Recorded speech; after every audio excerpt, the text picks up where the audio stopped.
Inaugural. Bien, muy buenos días a todos. Bienvenidos a esta actividad inaugural de lo que es el Summit de Propiedad Intelectual y Emprendimiento que el gobierno del Estado de Hidalgo, a través del Consejo de Ciencia, Tecnología e Innovación de Hidalgo, organiza con la finalidad de poner en consideración de los integrantes de nuestro ecosistema de ciencia, tecnología e innovación, pues dos elementos fundamentales para su consolidación y para su vinculación y apoyo al desarrollo de nuestro Estado, que es la propiedad intelectual en todas las implicaciones que tiene desde su protección, desde su utilización y su aplicación, así como, podemos decir, una etapa posterior, complementaria, que es justamente pues ya el llevar ese conocimiento, esas invenciones hacia pues la práctica a través de diversos procesos de emprendimiento. A lo largo de toda esta semana se van a estar llevando a cabo diferentes actividades, tanto de manera presencial aquí en el Parque Científico y Tecnológico de Hidalgo, como de manera virtual o híbrida, como es en este caso, para aprovechar la presencia y la participación de ponentes muy destacados en el ámbito estatal y por supuesto nacional en estos temas, y con la finalidad de que nuestros inventores, nuestros investigadores, nuestros emprendedores pues tengan la posibilidad de escuchar de viva voz de expertos y protagonistas de estos procesos, pues hacia dónde van las tendencias mundiales, cuáles son los elementos que se deben de considerar y que podamos seguir consolidando pues este esfuerzo en Hidalgo. Esto también se integra con lo que es la sexta edición de nuestro programa de apoyo al patentamiento, que es el programa de InnovaFest. Y bueno, es un esfuerzo sostenido que ha venido creciendo y que hoy pues se convierte en este esfuerzo más amplio de divulgación y de vinculación con los actores del ecosistema para fortalecer, pues justamente como se dijo en un momento, los procesos de emprendimiento científico y tecnológico, los procesos de protección a la propiedad intelectual. Y para arrancar, pues tenemos un ponente de primer nivel, como es Héctor Chagoya Cortés, quien es el director de servicios y capacitación de la red de oficinas de transferencia tecnológica en México, lo que todo el mundo conocemos como la red OTT, y nos va a estar impartiendo una conferencia que se habla justamente del impacto económico de la propiedad intelectual, y que creo que eso es muy importante porque muchas veces se observa exclusivamente desde una perspectiva muy jurídica, ¿no? Muy técnica, y que a veces eso inclusive pues actúa como una especie de inhibidor para que muchos le entren a este tema o busquen acercarse para proteger sus invenciones, pero creo que en una economía, en una sociedad del conocimiento como la que vivimos, pues justamente la propiedad intelectual juega un papel fundamental en el desarrollo presente y futuro de las sociedades, y por eso le agradecemos mucho pues al maestro Héctor Chagoya, porque es uno de los máximos especialistas que existen en México en este tema, pues que nos haga el favor de impartir esta conferencia inaugural, que creo que será de mucha utilidad para pues todos aquellos que la escucharemos, y por supuesto para cumplir con los objetivos de esta encomienda de la que ya hablaba yo hace un momento. Antes de ceder la palabra ya al maestro Héctor Chagoya para que pues pueda darnos su charla, voy a permitir leer una muy breve reseña de él para que quien no lo conozca, bueno, pues tenga un poquito más de referencia acerca de su labor. Héctor, además, como decía yo, de ser el director de servicios y capacitación actualmente en la red de oficinas de transferencia tecnológica, él es ingeniero químico, ha sido reconocido en encuestas internacionales como IP Stars, Patents 1000 y Leaders League, único en México en el IP Strategist 300, y fue el primer mexicano reconocido como profesional de licenciamiento certificado. Cuenta con 20 años de experiencia en la docencia. Actualmente representa a México en los comités de farmacia, biotecnología y secretos industriales en la Asociación Internacional para la Protección de la Propiedad Intelectual, lo que es la IPI. Ha sido presidente del ES México en 2 ocasiones, así como vicepresidente internacional del ES Internacional. Es fundador además de la firma de consultoría MEC Strategy, y que como ustedes verán, bueno, pues toda su carrera la ha desarrollado en estos temas, así que quién mejor que Héctor para que el día de hoy pues nos comparta sobre la importancia de este tema y su vinculación con el desarrollo económico de nuestras regiones y nuestras sociedades. Héctor, de nueva cuenta, muchas gracias en nombre del gobierno del Estado de Hidalgo por aceptar la invitación y pues te cedo ya el uso de la voz para que puedas compartirnos tu charla. Muchas gracias y muy buenos días a todos de nueva cuenta. Bien, pues muchísimas gracias también por la presentación y sobre todo por la invitación. Es un honor estar con ustedes en este evento organizado por el Estado de Hidalgo y también a nombre de la red OTT, pues agradecer la invitación que nos hacen y el honor de poder iniciar con esta conferencia, pues todo este ciclo de trabajo que van a tener, que seguramente será muy fructífero pues para el ecosistema y también para el Estado. Entonces, muchas felicidades también por el evento y por el esfuerzo. Y bueno, pues sin más, vamos a iniciar pues con la presentación, que efectivamente pues vamos a platicar sobre cuál es el impacto que tiene la propiedad intelectual en la economía, y con un enfoque precisamente de entender por qué los derechos de propiedad intelectual son una herramienta que funciona muy bien para pues promover la innovación en general en todo el mundo, ¿no? Entonces, a mí me gusta iniciar con esta reflexión de hace muchos años, porque ya desde entonces, pues Maquiavelo le decía al príncipe que pues tuviera cuidado cuando quisiera innovar, porque al innovador básicamente nadie le cree, ¿no? Y nadie le cree precisamente porque habla de algo nuevo. Y entonces, pues lo van a apoyar quien realmente vea que puede tener una posibilidad de beneficiarse por esto que viene nuevo. Pero en términos generales, pues al innovador no le van a creer y no lo van a apoyar. Y ese es parte del problema que tiene la innovación desde tiempos pues ya muy remotos, y que precisamente hace necesario que al innovador se le proteja precisamente ese esfuerzo que tiene que hacer para poder lograr la innovación.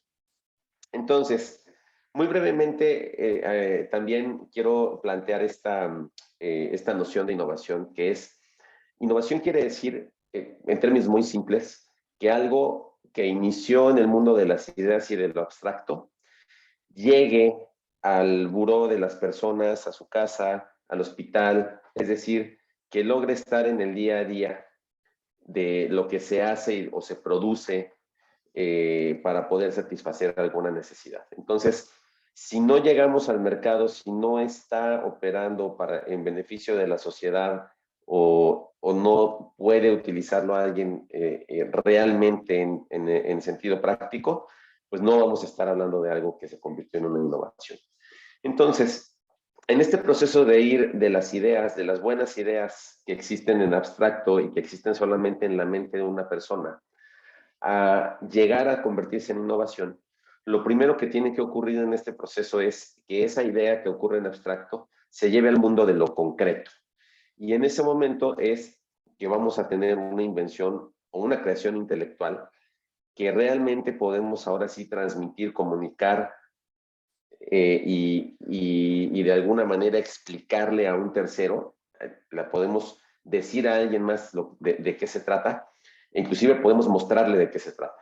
Y es en ese momento en donde entra la propiedad intelectual para poder ayudarle a quien tuvo esta idea y la logró llevar al mundo de lo concreto, para poder protegerlo con algún derecho de propiedad intelectual.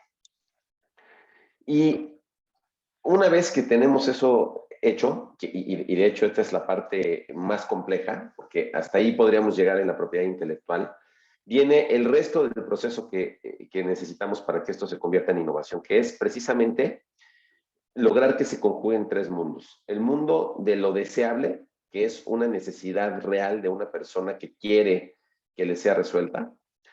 El mundo de lo técnicamente posible, que es, ok, está muy bien esto que tenemos aquí en la mesa, pero ahora ¿cómo le hacemos para producirlo en gran escala? Existen los equipos, existen los procesos, existe todo lo que llamamos el paquete tecnológico para poder llevarlo al mercado y convertirlo en innovación. es el mundo de lo técnicamente posible, y finalmente está el mundo de lo financieramente viable, que es en donde principalmente vamos a centrar el análisis de hoy, porque es en donde está realmente el impacto económico que pueden tener los derechos de propiedad intelectual.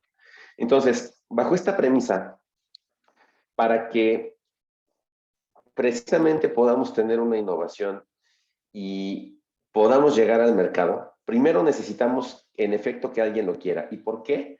Porque las ventas del producto que finalmente se convierta en innovación es lo que va a pagar toda la inversión que hay que hacer en materias primas, en los procesos de producción y la maquinaria que se requiere, en el producto terminado, en la logística y la distribución, para finalmente poder llegar al cliente. ¿Quién va a pagar dinero para poder recuperar toda esta inversión y entonces poder realmente entrar a un modelo que sea financieramente viable, ¿no?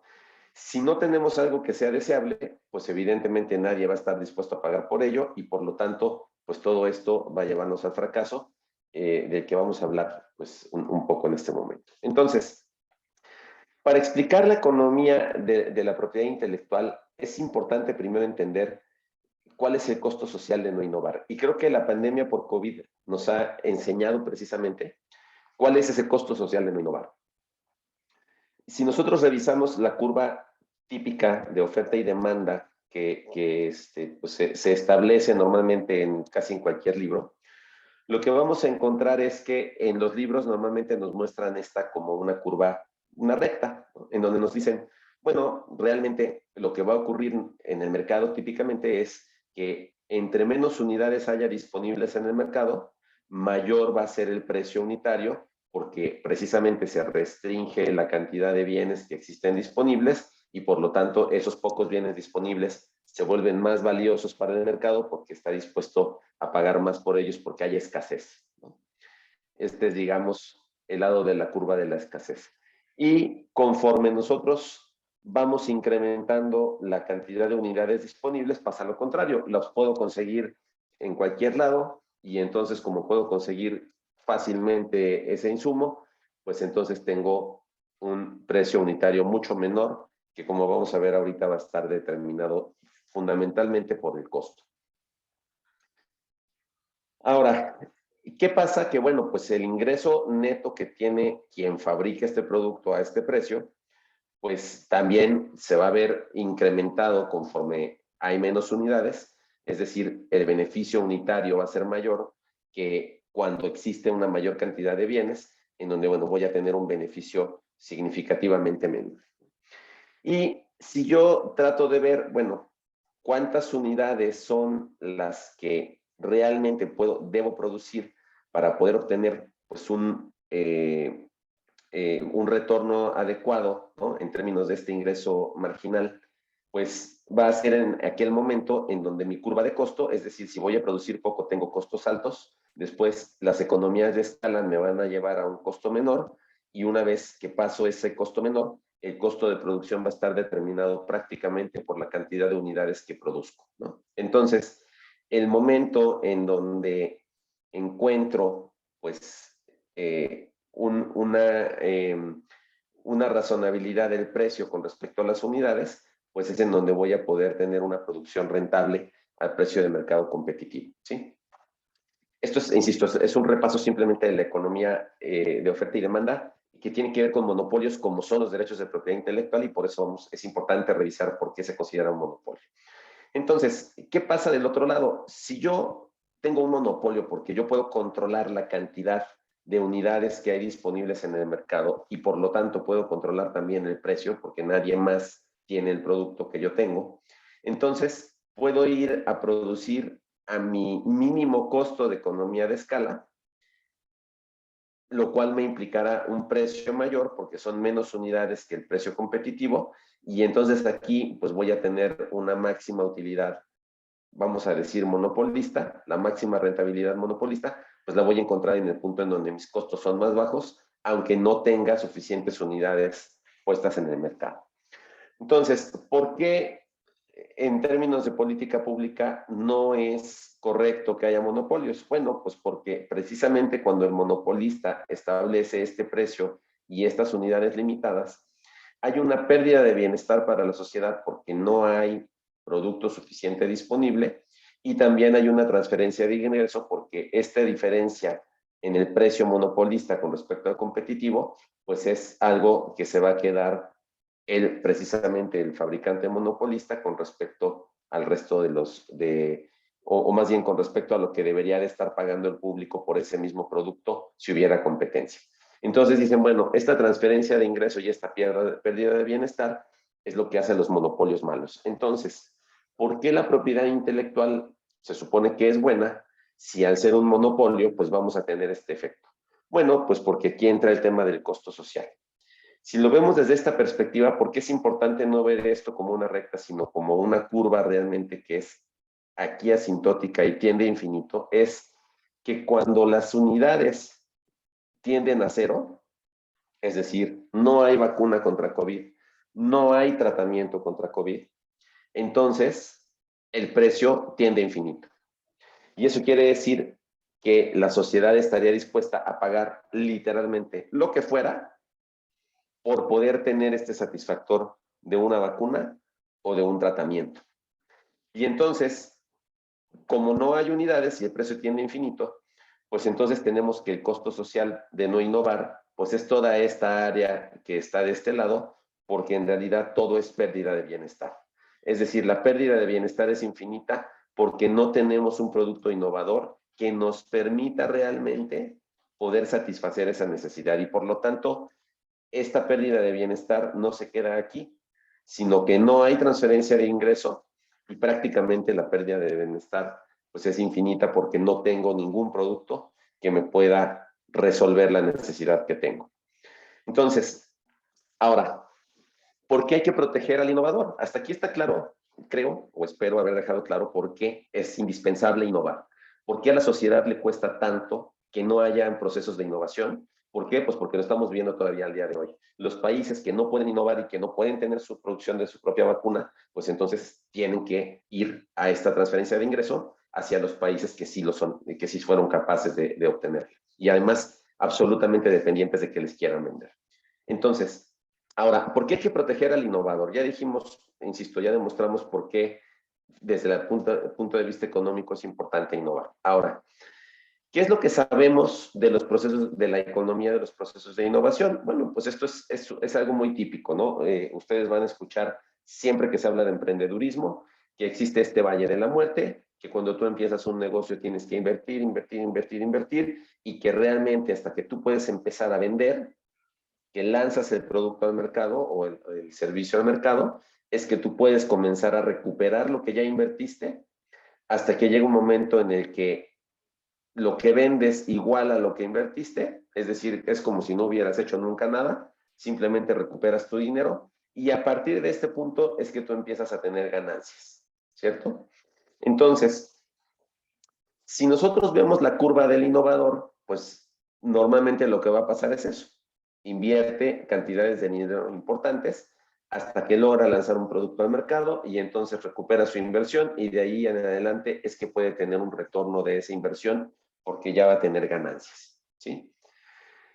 ¿Qué es lo que pasa cuando un competidor entra al mercado? En el momento en el que yo lanzo el producto al mercado, me lo pueden empezar a copiar, pero el nivel de inversión que tiene que hacer alguien que copia un producto es significativamente menor al que hace el innovador y además en mucho menos tiempo de lo que se va a tardar el innovador, porque el innovador tuvo muchas fallas a lo largo del camino. Y en el caso del que lo copia, ya sabe cuál es el camino, porque ya lo está viendo en el mercado, ya sabe cómo es que funciona. Entonces, bajo esta premisa se va a tardar menos tiempo, va a tener que invertir menos dinero, y entonces tiene, perdónenme, dos opciones. La primera es lograr vender al mismo precio, en cuyo caso va a tener una rentabilidad muchísimo más grande porque su curva va a ser más vertical, tuvo menos inversión, va a recuperar, como dijimos, más rápido, pero su rentabilidad va a ser significativamente superior a la rentabilidad del innovador original. Y si el competidor decide reducir su precio, entonces lo que va a pasar es que esta curva, la pendiente, pues la va a hacer mucho menos vertical.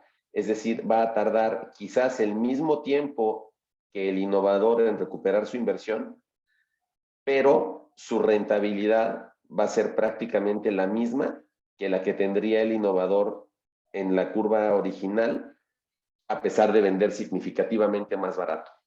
¿Por qué? Pues porque tuvo que invertir menos en menos tiempo. Ahora, ¿qué es lo que pasa? Y aquí es en donde viene el elemento de competencia desleal para el innovador cuando le copian, que es el innovador no aguanta este precio. ¿Por qué? Porque si él, cuando lanza al mercado el que le copió el producto, sigue vendiendo a ese precio, no va a lograr las ventas y probablemente ya no le van a comprar porque hay un producto que lo sustituyó que tiene un menor precio. Entonces, ¿qué va a tener que hacer el innovador? Va a tener que bajar el precio. Y al tener que bajar el precio al mismo nivel, va a hacerse paralelo con esta curva, pero el tiempo de retorno de la inversión puede ser inclusive mayor. O sea, va a retornar su inversión después, pero además va a ser muchísimo mayor el tiempo de retorno de la inversión desde que empezó hasta que está, si es que lo logra, porque normalmente lo que va a pasar es que el innovador va a desaparecer. ¿Por qué? Pues porque no tiene la posibilidad de mantenerse aquí. Entonces, ¿qué hacen los derechos de propiedad intelectual? Lo que hacen es otorgarle al innovador un monopolio. ¿Por qué? Porque innovó, porque logró que la sociedad no tuviera esta pérdida de bienestar y entonces le otorga un monopolio temporal. Ojo que siempre es importante recordar aquí que el monopolio es un monopolio temporal que elimina estas curvas rojas y por lo tanto le permite tener económicamente un ciclo suficiente para recuperar su inversión y tener una ganancia y que entonces esta curva roja se recorra hasta que el innovador logró tener su retorno y entonces pueda efectivamente haber competencia y podamos llegar a precios competitivos, pero sin haber afectado por competencia desleal al innovador. Ahora, ¿qué es lo que pasa cuando nosotros tenemos un modelo de comercialización del conocimiento, por así llamarle, o de divulgación del conocimiento, en donde nosotros no tenemos retorno? ¿Por qué? Pues porque nosotros invertimos relativamente poco dinero. Si es dinero público, pues también es poco, pero bueno, pues hay dinero público ahí. Se invierte poco, se genera nuevo conocimiento y entonces se va a una publicación para poder divulgarlo y bueno, para otros fines, sin propiedad intelectual. ¿Qué es lo que pasa? Bueno, pues esto propicia que innovadores extranjeros se apropien de este conocimiento, apropiándoselo legalmente, porque la publicación implica que caiga en el dominio público este conocimiento. Normalmente logran incorporarlo a sus productos porque tienen mayor capacidad y más capital para hacerlo, y entonces eso propicia la importación de productos a mayor precio, basados muchas veces en conocimiento desarrollado por el Estado mexicano. No asegura la inversión que las empresas lleguen a realizar para llevar algo al mercado, porque no va a tener la certeza de esta protección que yo les explicaba al innovador de por qué voy a invertir si el de enfrente va a invertir sin pagar, ¿no? Y finalmente, pues beneficia a terceros que realmente no invirtieron en desarrollar el conocimiento, aún si lo protegemos en México, porque la protección normalmente es país por país. Entonces, no me sirve de nada proteger solamente en México, porque en realidad de donde va a venir y en donde lo van a explotar de manera principal, pues está en los principales mercados del mundo y no necesariamente en México. Y finalmente, bueno, pues esto promueve, sí, por supuesto, la excelencia académica, pero no necesariamente la innovación. Es decir, que esto que en lo que se está invirtiendo y este nuevo conocimiento llegue realmente a convertirse en algo que podamos tener en nuestra casa o al servicio de la sociedad. Ahora, ¿cómo funciona el modelo con propiedad intelectual? Bueno, pues lo mismo. Aquí tenemos la inversión, puede ser que invirtamos relativamente poco, pero entonces existen varias estrategias de las cuales yo puedo extraer valor. ¿Cuáles son estas estrategias? Bueno, primero está la estrategia clásica, que es la de licenciar o transferir, que le permite al innovador crecer con menor riesgo. ¿Por qué? Pues porque va a obtener un pago a partir de ese conocimiento. ¿Qué necesito para que me paguen por el conocimiento? Pues que alguien esté interesado en llevarlo al mercado, que lo lleve al mercado y que eventualmente me pague regalías por poderlo utilizar. El otro modelo clásico, podríamos decir que es el típico de la industria farmacéutica, pues es el modelo de excluir.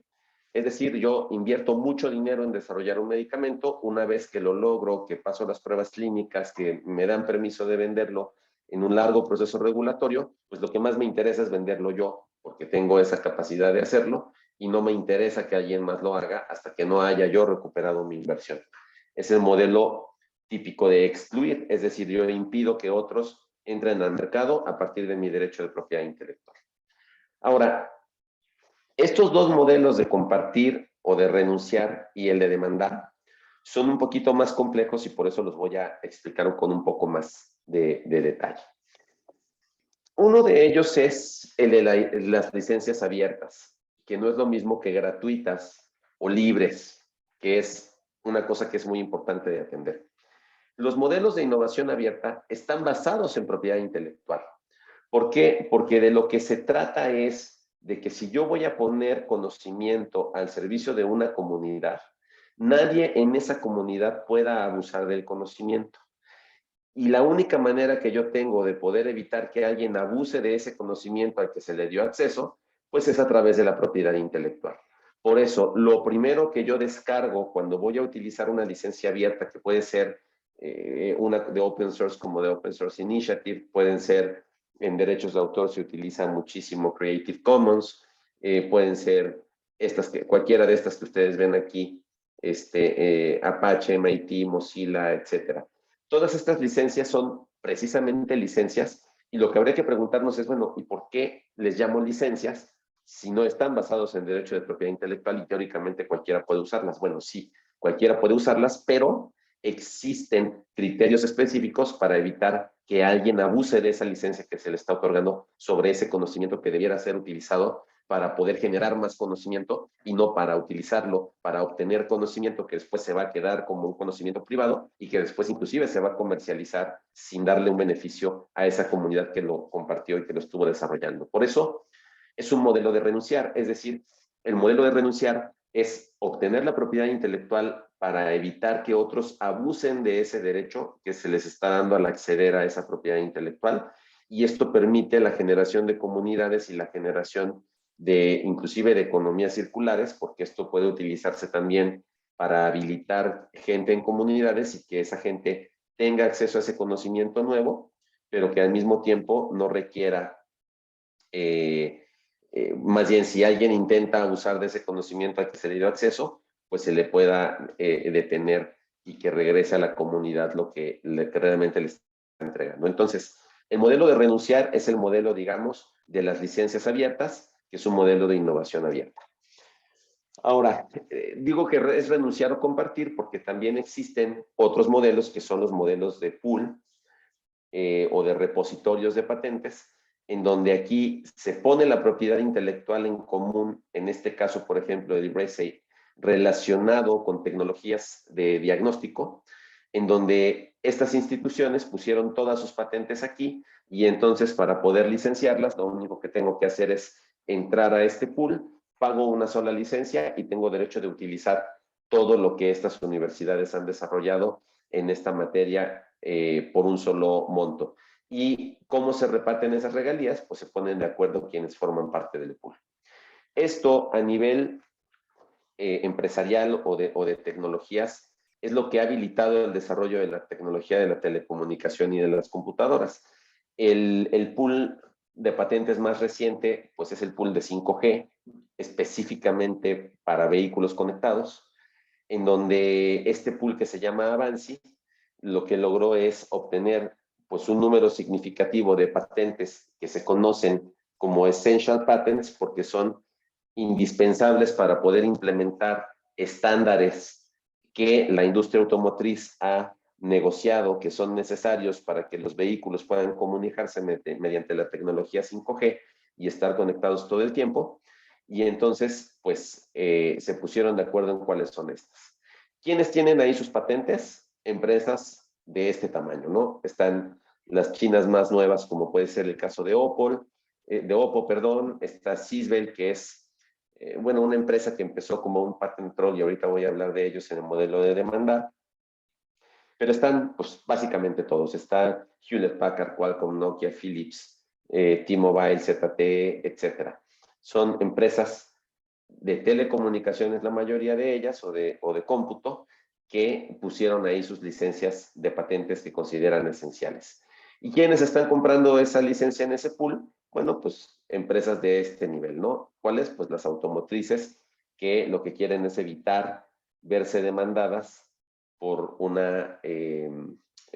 pues por infringir una patente bajo este modelo, que es el modelo de demandar. ¿Cuál es el modelo de demandar? Bueno, hace muchos años hubo pues una de las crisis en Estados Unidos, alrededor de por ahí del año de 2003, en donde pues varios agentes, vamos a decir, o abogados que se dedicaban a las patentes en Estados Unidos se quedaron sin trabajo y muchos inversionistas no sabían qué hacer con su dinero, y entonces pues esta gente de patentes nos convenció de que había patentes por ahí de inventores independientes o de empresas muy pequeñas que no habían podido lograr llevarlas al mercado, es decir, convertirlas en innovación, pero que quizás estaban siendo infringidas por grandes empresas como estas automotrices, o como empresas de computadoras, o como empresas de telecomunicaciones. Entonces, les dijeron, pues dame un poco de dinero, yo voy y les compro esas patentes a los inventores, y entonces luego vamos y demandamos a las empresas que están infringiendo y nos hacemos millonarios. Básicamente, esa fue la promesa que les hicieron. Y resulta que lo hicieron, y resulta que sí se hicieron millonarios. ¿Por qué? Porque descubrieron que en efecto había patentes que se estaban infringiendo por estas grandes empresas, que en efecto no habían podido llevarse al mercado por sus titulares iniciales, y entonces fueron a hacer este modelo de demandar a estas empresas, les ganaron algunos litigios, y ahora pues también existe ese modelo en donde en lugar de litigar, pues te vendo amablemente una licencia que se conoce como hostil, porque se hace bajo la amenaza de que si no se adquiere la licencia, pues se va a recibir una demanda por infringir la patente correspondiente. Y para el titular original de la patente, pues lo que hay es que él tiene que ya sea ceder su patente u otorgar una licencia exclusiva a esta empresa, que es la que va a tener el recurso para poder ir a negociar o demandar a la empresa grande. Y entonces, una vez que se otorga la licencia o que se gana la demanda, pues se genera el ingreso con el que finalmente se le devuelve el valor al titular de la patente, o ya sea que él lo haya hecho antes y el riesgo haya quedado acá, ¿no? Sisbel, que veían ustedes allá, es una empresa de este tipo también, que se dedica a adquirir este tipo de patentes. Pero entonces, este modelo de demandar es lo que dio lugar a los pools de patentes, y es lo que dio lugar a que grandes empresas de comunicaciones estuvieran interesadas y de cómputo, a diferencia de lo que ocurría hace quizás 15 años o un poco más, en donde no les interesaba adquirir realmente patentes, pues tuvieran un cambio tan radical hacia, al contrario, querer tener patentes para poder tener una posición defensiva mucho más clara. Entonces, lo que podemos ver a partir de estas reflexiones, pues es que en realidad las patentes y la propiedad intelectual en su conjunto son pues una herramienta que le permite al innovador poder tener un retorno de la inversión y competir en el mercado contra alguien que le quiera copiar, en condiciones que de otro modo prácticamente lo estarían condenando a salir del mercado. Ahora, ¿por qué tiene sentido la propiedad intelectual desde la perspectiva de la política pública en los indicadores económicos? Y creo que pues con esto vamos a entender también por qué tiene sentido desde la política pública apoyar los procesos de propiedad intelectual.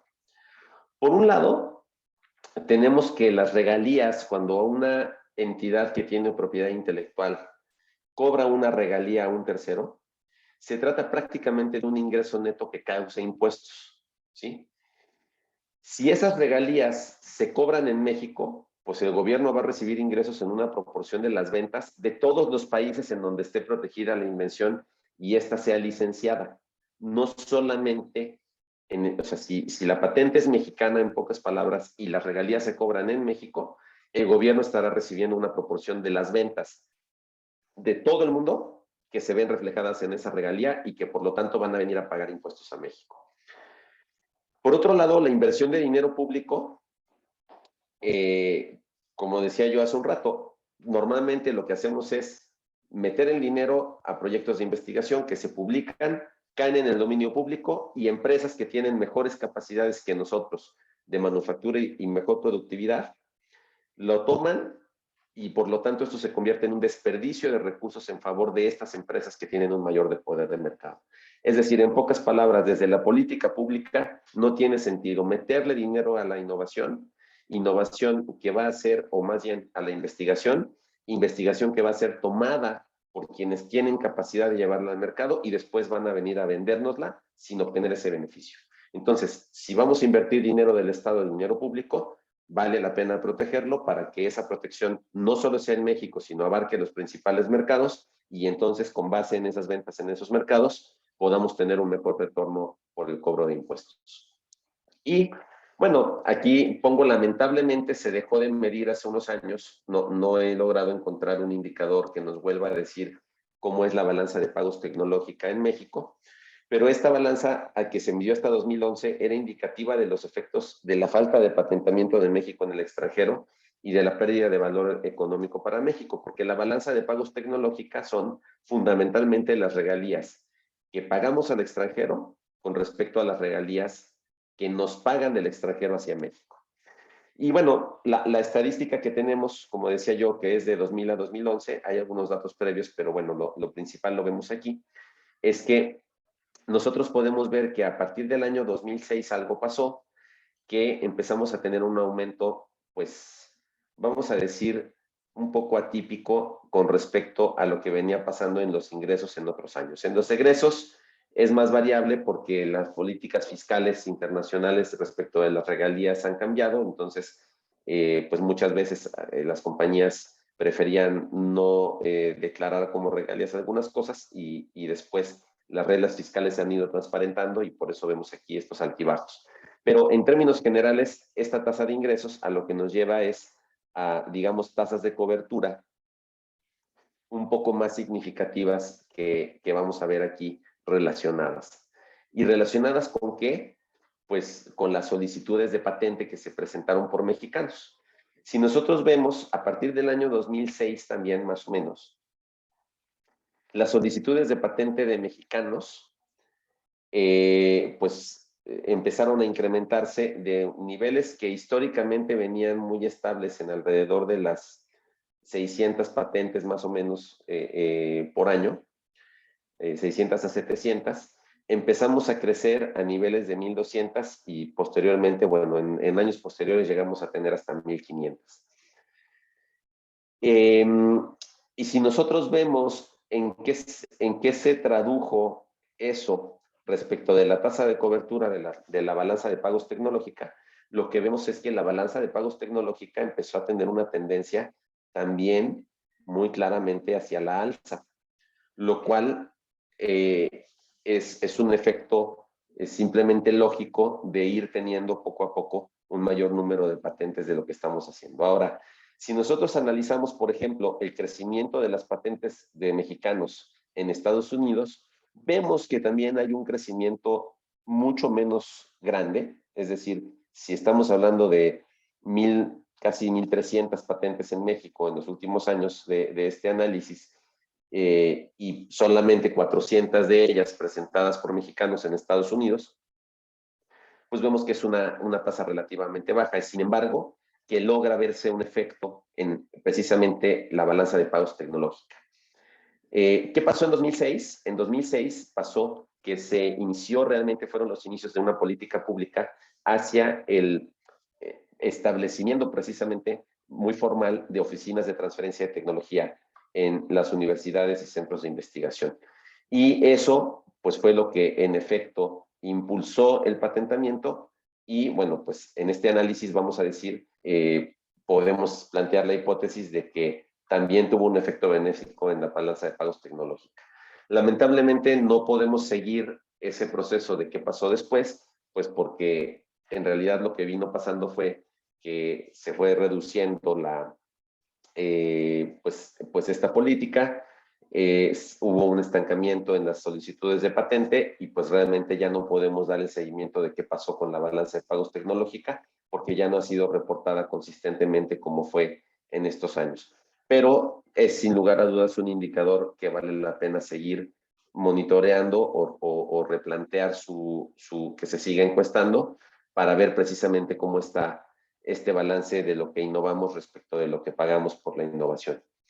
Y bueno, pues con eso cerraría mi presentación. Espero haber ilustrado claramente por qué la propiedad intelectual tiene un impacto económico importante y por qué es importante desde la perspectiva de la política pública y de las estrategias también particulares y de negocios o de las instituciones que se dedican a innovar, como universidades y centros de investigación, pensar en la propiedad intelectual como una herramienta para poder lograr que el conocimiento que se genera en los laboratorios pueda llegar a la gente en beneficio económico y social. Entonces, pues bueno, hasta ahí lo dejaríamos. Y bueno, pues quedo atento. No sé si vamos a recibir alguna pregunta por ahí de redes sociales o cuál sería la dinámica. Sí, Héctor, muchas gracias por la charla. Creo que muy interesante esta demostración, ¿no? Que haces desde el punto de vista económico del impacto, ¿no? Que tiene el tema de la innovación y particularmente el tema de la propiedad intelectual y cómo, bueno, también de alguna manera se desmitifica, ¿no? Ese tema de que la propiedad intelectual genera monopolios que al final acaban siendo vamos a decir, perjudiciales, ¿no? Para el valor económico y social que generan.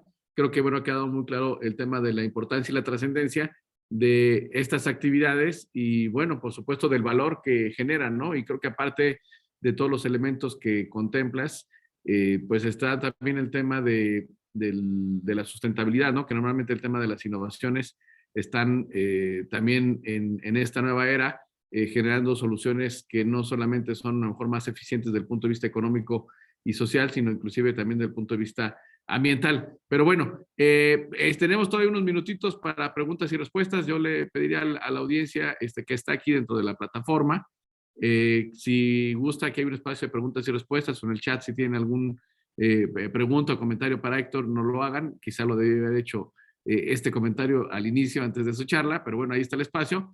Y en redes sociales también, quienes nos siguen a través ahí del Facebook, pues puedan hacer los comentarios que nos dicen.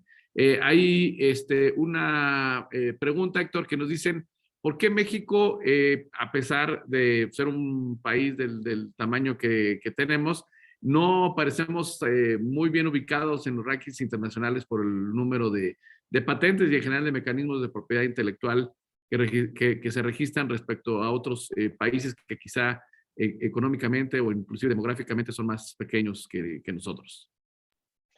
Bueno, yo creo que tiene que ver principalmente con un desconocimiento precisamente de los efectos que tienen los derechos de propiedad intelectual y un tema cultural. Es decir, por muchos años esta noción de que, bueno, pues las patentes realmente generaban un monopolio del conocimiento e impedían de alguna manera la innovación, pues se da en un contexto en el que realmente no se entiende cuál es el rol de la propiedad intelectual y no se entendió y se sigue sin entender en muy buena medida el por qué el obtener propiedad intelectual no quiere decir necesariamente que yo voy a utilizar esa propiedad intelectual en un modelo de extraer únicamente el valor para mí, sino que no se entiende que la propiedad intelectual te puede dar un control tal que permita habilitar modelos de innovación abierta con mucho más certeza y seguridad para quienes participan en esos sistemas de innovación abierta y que te permite evitar precisamente abusos, ¿no? Entonces, creo que en la medida que vayamos entendiendo que pues la propiedad intelectual es una herramienta y que esa herramienta, pues como todas las herramientas, se puede usar para diferentes cosas, entonces en esa medida vamos a poder ir avanzando hacia que estos indicadores sean mejores. ¿Por qué? Porque no avanzamos en los indicadores precisamente porque le estamos regalando al mundo el conocimiento. Es decir, vamos, lo publicamos y una vez que lo publicamos es del dominio público para todo el mundo, literalmente, en sentido, ahora sí que aquí sí en sentido literal, y entonces es el mundo quien lo aprovecha y nosotros no hemos logrado tener esos mecanismos que nos permitan el aprovechamiento y la monetización, ¿no? Entonces, es una de las causas, por supuesto, que tenemos ahí en los indicadores. La realidad es que, bueno, se ha dicho muchos años que necesitamos invertir más, además, en ciencia, tecnología e innovación, pero a mí siempre me gusta reflexionar en el sentido al revés, es decir, sí se invierte en ciencia, tecnología e innovación. Y se invierte pues dinero que cualquiera de nosotros diría, bueno, pues si a mí me lo dan no me enojo, ¿verdad? Entonces, me parece que es un dinero significativo y lo que tendríamos que preguntarnos es, bueno, si tenemos escasez, si hay escasez de recursos, ¿cómo podemos hacer para maximizar el valor de lo que sí estamos haciendo con ese recurso que sí estamos invirtiendo? En lugar de pensar qué vamos a hacer con el recurso que hoy no estamos invirtiendo y que no tenemos, ¿no? Sí, digo, y sobre todo porque, como tú dices, muchas veces también hay una cifra oculta, ¿no? De probablemente cosas que se están invirtiendo, pero no se identifican y no se les da el valor en el sentido de cómo reconocerlo. Entonces, creo que queda claro el tema de ir generando una cultura, ¿no? Pues de lo que es la propiedad intelectual, ¿no? En todos sus ámbitos y sus implicaciones. Y por eso, bueno, pues creo que esta charla, por supuesto, contribuye hacia ello. Aquí la doctora Beatriz Quintero nos pone aquí en la plataforma y se quiere felicitar por promover el tema de propiedad intelectual en México a través de la red OTT, a través de la red OTT, qué actividades realizan para su promoción y cómo podemos ser parte de ella. Pertenezco a una universidad y trabajamos este tema desde la academia y el cuerpo académico. Bien, muchas gracias. Bueno, pues aquí nuestra oficina, la red OTT, ya escuchó la pregunta, entonces, bueno, por supuesto, la información de contacto y toda la información de la red OTT está en la página web, que es redott.mx, y bueno, por supuesto que ahí la pueden consultar. Y bueno, las actividades son variadas, ¿no? Se hace una encuesta de indicadores de oficinas de transferencia de tecnología, pues para ir midiendo los avances precisamente en el patentamiento, en los contratos, en los servicios tecnológicos y una serie de cosas que tenemos ya varios años midiendo. Está el proyecto de LinkMe, que es una página diseñada para Industria 4.0 para poder acercar oferta y demanda en una misma plataforma de este tipo de tecnologías.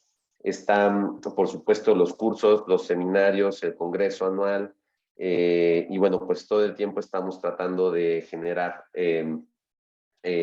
pues, vamos a decir, modelos de intercambio de mejores prácticas para hacerlo, incluyendo inclusive el think tank. Tenemos un think tank de directores de oficinas de transferencia de conocimiento, en donde solo participan directores, compartiendo sus experiencias y compartiendo también pues los problemas a los que se están enfrentando en el día a día, para poder, entre el conocimiento colectivo, poder ir generando pues una mejor manera de avanzar en estos temas. Entonces, pues hay muchos recursos, muchas herramientas, muchas alianzas que tenemos en la red, que bueno, pues con mucho gusto, aquí insisto, ya Marisol tomó nota y seguramente pues ya aquí está también poniendo sus datos y por supuesto que ahí se puede ir coordinando la participación. Muy bien, Héctor. Pues bueno, qué bueno que también ya se ve esta labor de difusión de lo que es la red de oficinas de transferencia tecnológica. Para quien no lo conozca, es un actor fundamental en este proceso, que no solamente implica la protección, sino sobre todo qué se hace ya con ese conocimiento, con esa innovación protegido, cómo es la manera en que se puede comercializar, transferir, etcétera. Ellos son los especialistas y aquí Marisol ya puso los datos en el chat y bueno, ya dice ahí también la doctora Beatriz Quintero, que muchas gracias por el dato. Y en redes sociales también nos llega una pregunta, digo ya la última por tema de tiempo. Ángel Trujillo dice, ¿qué comentario les puede dar a los jóvenes universitarios para que sus proyectos de investigación involucren el tema de patentamiento? Bueno, yo creo que primero que nada es importante pues hacer lo que están haciendo, informarse de qué son, de qué se tratan, para qué sirven los derechos de propiedad intelectual. Después creo que tienen el duro trabajo de convencer a sus profesores, a los investigadores que ya están de alguna manera con una dinámica en donde quizás tienen otra visión al respecto de estos derechos y bueno, pues ir fomentando poco a poco esta cultura. Sobre todo también me parece que el mayor consejo que podría darles a los estudiantes es que se acerquen a la información de las patentes. Es decir, muchas veces las patentes no tienen el rigor científico que tiene, por supuesto, un artículo científico revisado por pares, que estará por ahí pues con otros elementos de calidad en lo que se refiere a la divulgación científica, pero las patentes sin lugar a dudas tienen la información que las empresas están utilizando para hacer lo que hacen en el día a día. Entonces, yo quizás uno de los usos que les diría que tienen la propiedad intelectual y las patentes es precisamente el de la divulgación de lo que las empresas están haciendo. Si yo quiero saber qué está haciendo una empresa, no la voy a encontrar en artículos, lo voy a encontrar en patentes. Y si además reviso las patentes concedidas, que pues tienen un proceso no de revisión por pares, pero sí de un examinador que se dedica a analizar si lo que se está patentando es nuevo y tiene actividad inventiva, pues una patente concedida ya en sus reivindicaciones me va a destilar lo que realmente es más novedoso de esa patente que estoy leyendo. Entonces, me parece que el uso de las patentes también como herramienta de análisis y de información tecnológica para los proyectos es algo que es muy importante de considerar. Muy bien, Héctor, pues creo que es una buena orientación para los jóvenes o cualquiera, digo, que esté desarrollando un proyecto, pues que bueno, ya más o menos contemple estas líneas generales. Con eso realmente pues estaremos concluyendo la plática por cuestión de tiempo. Todavía aquí Gerardo Villanueva nos hace el comentario que muy buena charla, que felicidades. Y también aquí Sandia nos hace una pregunta sobre las acciones que el gobierno realiza para eso. Le estaremos informando a lo largo de estas sesiones que vamos a tener.